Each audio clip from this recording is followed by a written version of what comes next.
Vitalik Buterin, le créateur d'Ethereum, entre-t-il en guerre et pourquoi? Dans cette vidéo, j'aimerais partager avec vous 3 news extrêmement intéressantes sur le monde des crypto-monnaies. On va tout d'abord parler de la consommation d'énergie du Bitcoin et des cryptos, et on va comparer ça avec d'autres secteurs. On va également parler d'une news très importante sur l'Asie et sur l'utilisation des moyens de paiement en Asie. Et enfin, on parlera effectivement de Vitalik Buterin, le créateur d'Ethereum, entre-t-il en guerre et pourquoi? Sujet assez passionnant. Mais avant cela, je vous rappelle que vous pouvez télécharger notre vidéo de formation offerte qui vous aide à investir de manière simple et en automatique sur les crypto-monnaies. Pour cela, vous pouvez cliquer sur le petit ici en haut à droite ou sur le lien sous la vidéo ici. Je suis Rémi, collaborateur de Jonathan, animateur d'émissions et passionné de crypto-monnaies depuis de nombreuses années, et je vous présente cette vidéo tout de suite. Avant de rentrer dans les news, je pense qu'il est important de faire un point rapide sur la situation du Bitcoin, qui est, comme vous le savez, la crypto-monnaie la plus importante de notre marché, celle qui, on l'appelle le roi Bitcoin, c'est pas pour rien.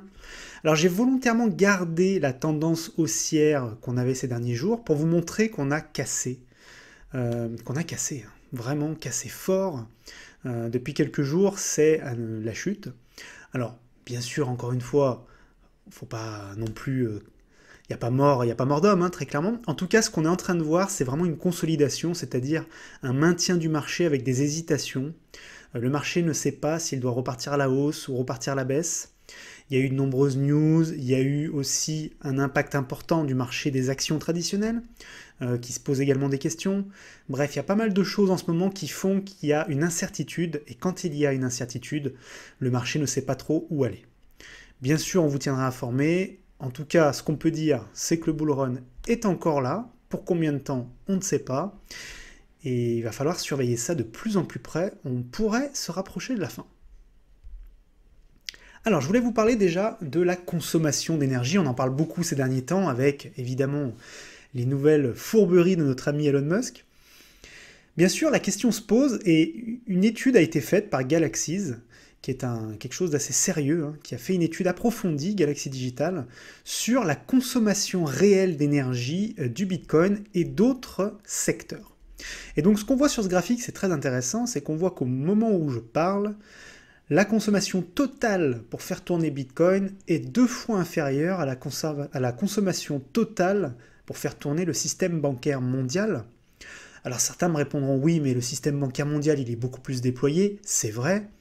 Mais en tout cas, tout ça pour dire qu'il faut arrêter de croire que le Bitcoin, on le sait, il a un problème environnemental, c'est la vérité. On ne va pas mentir là-dessus, c'est tout à fait vrai. C'est pour ça qu'actuellement, de nombreuses équipes travaillent pour transformer la fameuse Proof of Work en Proof of autre chose. Il y a différentes possibilités qui sont évoquées. En tout cas, il est clair qu'il faut changer, peut-être passer en Proof of Stake, comme font d'autres crypto-monnaies. Bref, la question doit se poser, mais c'est pas pour autant qu'il faut jeter le Bitcoin à la poubelle, très clairement. Et donc cette étude est très intéressante parce qu'elle montre vraiment que même l'extraction de l'or, ça consomme énormément d'énergie, évidemment. Le système bancaire consomme énormément d'énergie, vous imaginez. Tous ces ordinateurs connectés en même temps, tous ces distributeurs de billets mondiaux, toutes les entités qui tournent autour, les banques centrales, etc. Tout ça, ça consomme énormément d'énergie. Donc en réalité, la question c'est pas de se dire est-ce qu'il faut annuler Bitcoin parce qu'il est trop consommateur. La question c'est plutôt de dire comment on va faire pour l'optimiser, comment on va faire pour que dans les années qui viennent, il soit plus écologique et moins impactant sur la nature. C'est la question qu'on doit se poser aujourd'hui. L'autre news importante que je voulais partager avec vous, c'est cette étude qui a été faite en région asiatique, l'Asie-Pacifique, la région Asie-Pacifique. C'est très intéressant parce qu'on se rend compte, alors il y a énormément de chiffres dans ce rapport, mais certains sont plus intéressants que d'autres. Déjà, on apprend que 94% des gens qui vivent dans cette région considèrent et trouvent intéressants les nouveaux moyens de paiement. Alors les nouveaux moyens de paiement, c'est pas forcément la crypto. Il y a la crypto dedans, mais il y a aussi, vous le savez peut-être, en Chine par exemple, des applis mobiles où les Chinois utilisent quasiment que ça, payent absolument tout dessus. Mais en tout cas, ils sont très intéressés. On se rend compte dans cette étude également que les paiements en cash sont de moins en moins importants dans cette région également, peut-être plus rapide. D'ailleurs, la transition est beaucoup plus rapide dans cette région qu'en Europe ou aux États-Unis. On apprend donc que cette partie, cette région asiatique est très friande de nouvelles technologies, ça on le savait déjà. N'hésite pas à utiliser les QR codes, les portefeuilles digitaux, leur téléphone portable bien sûr, pour pouvoir payer et accéder à des choses, à des données, à des informations. Il y a également un autre point qui est important aussi, c'est que contrairement à quasiment tout le reste du monde, ils sont moins inquiets sur la sécurité et notamment sur la protection de leur vie privée. Vous le savez peut-être, en Chine aujourd'hui, dans pas mal d'autres pays asiatiques, la surveillance est beaucoup plus accrue qu'ailleurs. On a vraiment un petit peu partout des caméras à reconnaissance faciale, biométrique, qui analysent en permanence le comportement des gens. Il y a même des notes qui sont données aux gens. S'ils ne respectent pas certaines lois très basiques, ils peuvent même être interdits de voyage. Enfin, c'est très très... Voilà, on est vraiment dans un épisode de Black Mirror, hein, pour ceux qui connaissent la série. Tout ça pour dire en tout cas que c'est très positif parce que si l'Asie, qui concentre une bonne partie de la population mondiale, est vraiment prête à se développer fort sur les moyens numériques et sur les crypto-monnaies, ça veut dire qu'on est en train de passer dans une nouvelle ère, une ère où le monde entier passe progressivement à l'utilisation des crypto-monnaies. Et bien sûr, nous, en tant qu'investisseurs, c'est une excellente nouvelle pour nous. Et maintenant, je voulais vous parler bien sûr de Vitalik Buterin, le patron, enfin le créateur plus exactement d'Ethereum.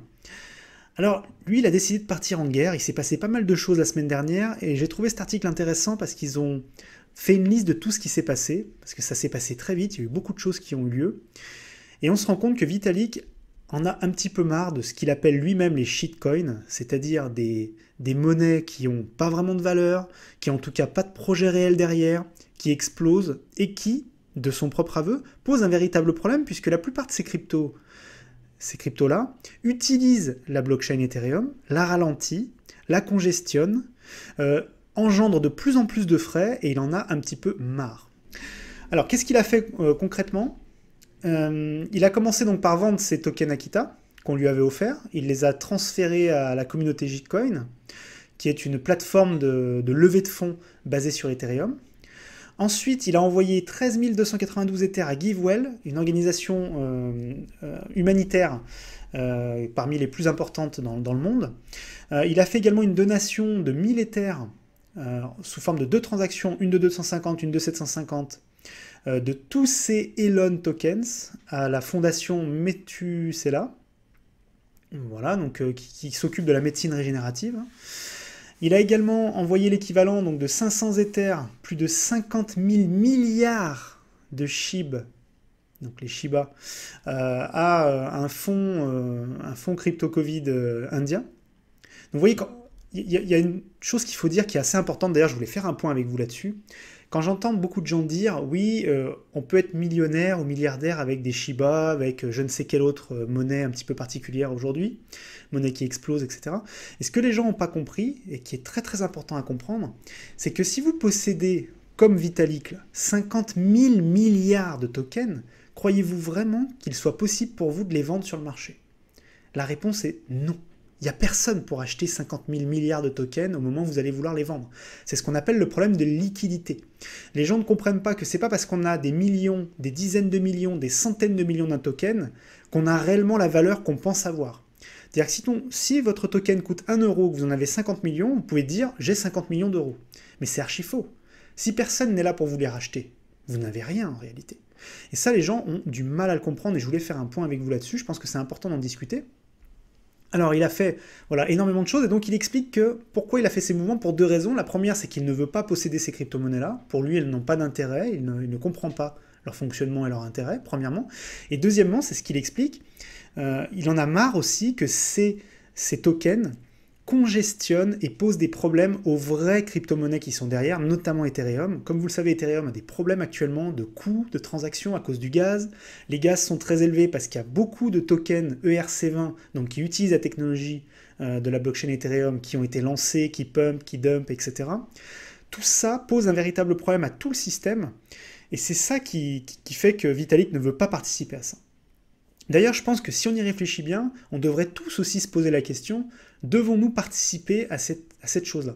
Alors je comprends, attention, je ne suis pas en train de dire, et je suis moi-même le premier, hein, il m'arrive parfois de faire un petit investissement sur ce que j'appelle un coup, hein, c'est-à-dire une crypto qui, de mon point de vue, va peut-être exploser. Donc je ne suis pas en train de vous jeter la pierre, hein, il n'est pas question de jeter la pierre à qui que ce soit, mais c'est juste se poser la question, est-ce qu'on n'est pas en train tous autant que nous sommes, parfois, de participer un peu à cette situation-là et à poser des problèmes aux véritables cryptos qui sont des projets solides et qui seront là peut-être dans 10, 20, 30 ans, on en est même assez convaincu.